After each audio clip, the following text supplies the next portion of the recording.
Ladies and gentlemen, come gather round, come gather round, come gather around. Today, we're learning from our mistakes, and we're doing this again. From 15 by 6s to 7.5s, but using 8 wheels. Let's go! So these are 15 by 6. I believe they're Honda wheels. They might be something else, I don't know. But they have about a 2-inch center. A 2-inch drop center in the middle here. So I figure with some judicious cutting, overall width of 7 inches, with some judicious cutting, I can probably take most of a center in the back and then most of a center and a front of 2 sets of wheels and put them all together. And so what I ended up doing is cutting like, I think 5 inches from the very back edge and then 3.5 inches off of the front edge. I can't remember. Whatever adds up to 3, 5, 6, 7, 8. Yeah, but it'd be 8.5 overall. So that would be a 7.5 inch because wheel widths are measured from inside to inside. So back on the brake lathe, changing my regular drum or disc cutter for my fancy apparatus to hold my angle grinder with a 16th cutting disc or 3/32 or whatever it is. And so here it is, just a far away from the edge, and I'm just trying to make the math easy. Just peeking into the screen, but not well done. So you want to wear eye protection, and you want to wear hearing protection. And I'll also say you should wear a mask so you don't breathe in the grinding dust. Because the first day of grinding all of this, I regretted it for a while. So I wore a mask later on. The stuff's not good for you. So it looks like I cut one off. Didn't really show a whole lot. And then we've got, this is the 3.5 inches away from the outside edge. You're going to end up with a center that you got to remove from here. However, it works. I did have a comment on my previous video where I banded a set of wheels. Why don't you use the lathe cutter, the brake drum cutter tool? Well, because this is horrific. The chatter and the sound, you could wrap elastic bands on this. You can stare at it. You can... Oh my gosh, it is horrific sound and chatter and blech. So I find the grinder just does a really nice job of it. It's a lot less stress. I prefer it. I have tried cutting it with cutters and was not happy with the result. If my lathe could spin this, I would probably try cutting it on there and just wear 2 sets of hearing protection. I think I did about 2 discs. So yeah, 2 discs for about a disc a wheel, I guess. And we're slicing away. Once you get really close to the edge, you can hear it. Oh, shush you. You can hear it change pitch. And then you know you're right there and you can bang the end right off of it. It's kind of like it gets a little bit warbly or something, or it's like it's coming apart, but it's trying to pinch the cutter. It changes in tone or pitch or sound. So you know what to do there. I was trying to show it breaking through on the inside. Break on through to the other side. I think I'm having a Doors moment.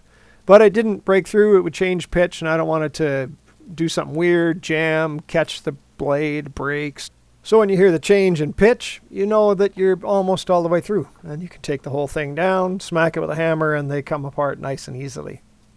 It's pretty straightforward, pretty easy. If I have to do bigger wheels, though, I'm going to have to relocate the machine to hang off the side of my stand.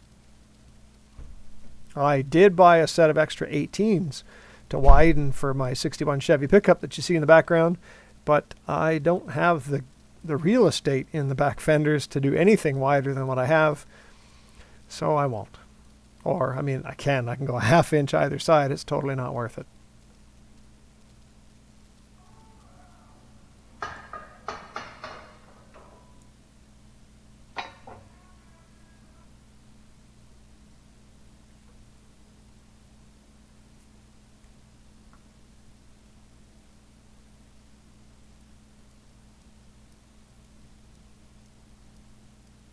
You ever watch yourself working going, wow, have I ever gotten old?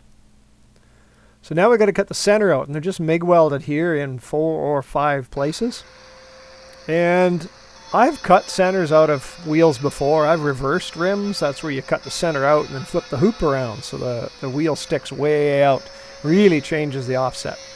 And I've done them this way, but it is a royal pain in the patootie, and it's hard for me at least to know how deep am I cutting.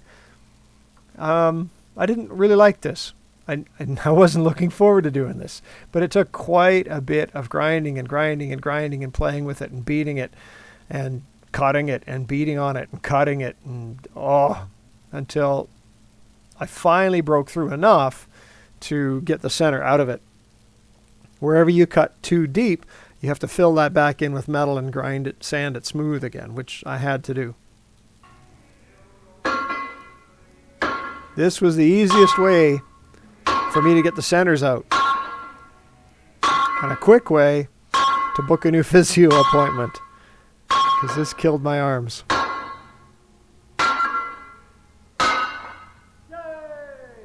Yay!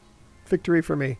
I don't even demo blacksmithing for my students anymore because it just destroys my arms.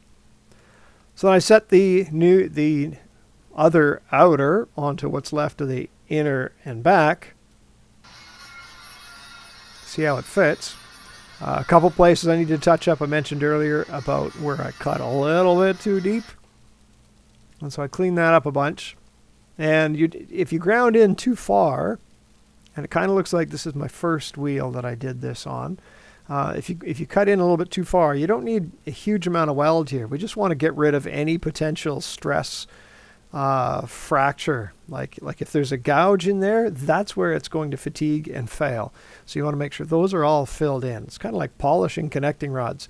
You're getting rid of any potential stress. I want to say stress riser, but I might have the wrong term there. So as long as any grooves are filled and smoothed, you should be golden. And then I centered the two halves, tacked it. I don't know if you can see what the welder is set at, but ultimately I ran 200 amps for most of the wheels. I think this one I was a little bit lighter than I should have.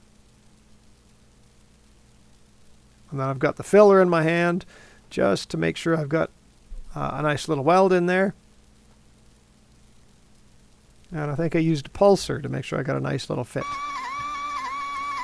For 3 of the wheels, I set up this crazy apparatus, and I'm still wrestling in my head with how to make this thing work.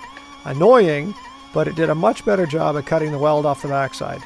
It took a long time, but I cut much more gentler into the backside of the wheels.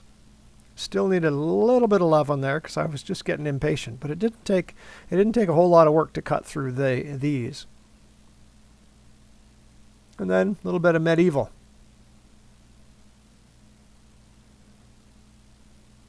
As I undo my physio. Yay. And grinding the weld off this way certainly was nicer to the hoops. Still a few little places that I just wasn't 100% with. Plus, being such a deep edge in here, you're going to be able to see it. So I wanted it to look pretty nice. So I had the MIG set pretty gentle, using a Arc Captain MIG 200. Nice welder, like a really nice welder. Like I really liked that welder.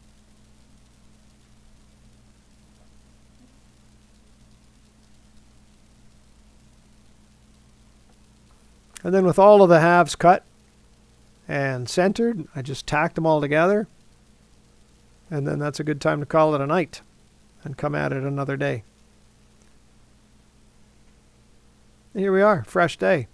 Pretty sure for these I had the welder set at 200 amps. The pulser going 66% on time and 33% idle current. And just did a deep weld on these.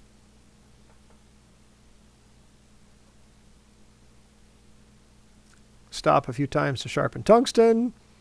Stop a bit to let it cool and close a small gap of irregularity. And then they're all nicely welded.